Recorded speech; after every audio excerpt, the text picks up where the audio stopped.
وفين اليوم الأصدقاء حلقة جديدة من قصص الغموض والرعب. اليوم غادي نحكي لكم ثلاثة ديال القصص جاو من موقع ريديت، قصص أغرب من الخيال، وكل وحدة فيهم عندها سر كيخليك تشك واش هادشي واقع ولا حلم. وجدوا راسكم، طفيو الضوء وحطوا السماعات، حيت اللي غادي تسمعوا اليوم ممكن يطير لكم النعاس.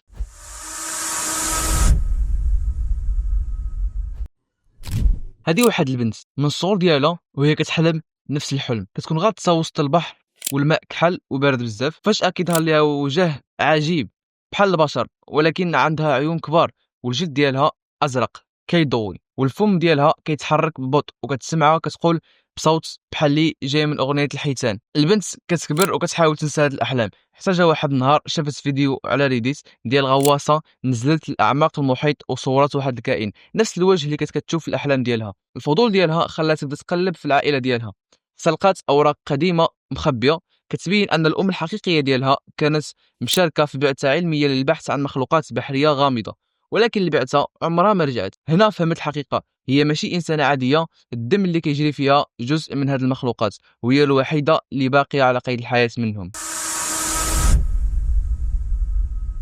القصه الثانيه ديال واحد ولد صغير مشى مع المدرسه في رحله للغابه.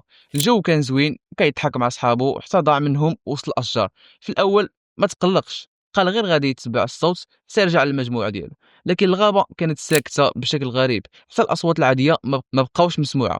فجاه بدا كيسمع خطوات كترد نفس الخطوات ديالو، وكأن شي واحد كيمشي وراه بالضبط. كل ما كيسكت حتى الخطوات كتسكت، وكل ما كيتحرك كيسمعها كتحرك. وهو غارق في الرعب شاف الظلال كتحرك ما بين الاشجار، والشمس بدات كتمشي والضوء كينقص. فاش بدا كيجري حس بشي حاجه كتراقبه من الفوق ومن تحت وحتى من الجوانب. فجاه وسط الظلام شاف كائن طويل بزاف ما عندوش ملامح واضحه، كيتحرك بحركات بطيئه، لكن الغريب انه كل مره كيتحرك كيعاود نفس الحركات اللي كيعمل بحال شي مرايه حيه.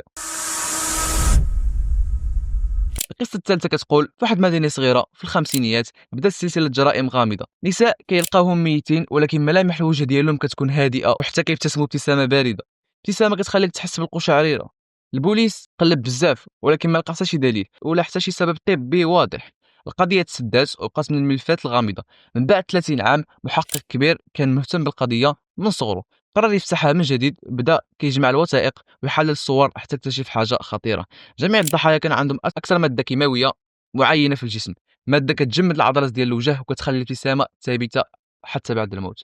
بعد تحقيقات طويله لقى ان هذه الماده كانت جزء من تجربه سريه كيعملوها بعض الاطباء بهدف التحكم في الملامح الانسان لاغراض مجهوله.